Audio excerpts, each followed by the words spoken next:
Laurence Vanin, bonjour. Bonjour.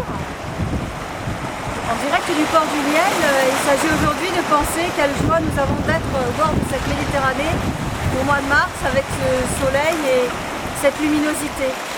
Cela nous permet aussi de réfléchir à des philosophes qui ont œuvré au cœur même de la pensée ou de la cité à partir d'une Méditerranée dont ils se sentaient très proches. C'est le cas notamment d'Empédocle qui était le philosophe de la Sicile, qui était fasciné par l'Etna. D'ailleurs, la légende dit qu'on aurait retrouvé non loin de l'Etna ses sandales et qu'il se serait jeté au cœur de ce feu pour fusionner avec lui. Il n'empêche que ce philosophe était un philosophe des éléments, il ses rapports d'amour et de haine pouvaient donner naissance à une totalité. Ainsi, l'air et le feu se conjuguent pour s'embraser, et la pluie sur le feu amènerait une sorte d'extinction.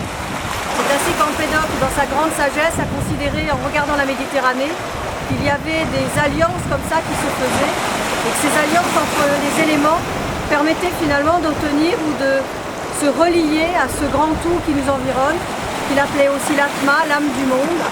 Et puis on sait aussi que ce philosophe était proche de la contemplation des eaux. Non seulement la Méditerranée l'attirait parce qu'il sentait bien que l'eau était saline, mais il aimait aussi toute cette profondeur des eaux blanches qu'il appelait, ces eaux qui font allusion aux eaux souterraines, qui sont des eaux douces, qu'on trouve dans des crevasses et qu'on trouve plutôt dans des grottes. Et donc il avait bien compris ce jeu de lumière et il avait envisagé une chromatique dans sa philosophie, c'est-à-dire que les éléments s'attiraient ou se répulsaient, mais en plus pouvaient se conjuguer pour donner naissance à de la coloration.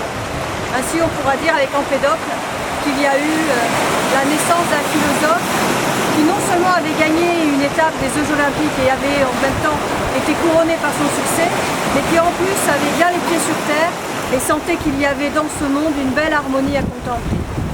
C'était Laurence Vanin en direct de ce Flash Philo, près de la Méditerranée en ce mois de mars 2013.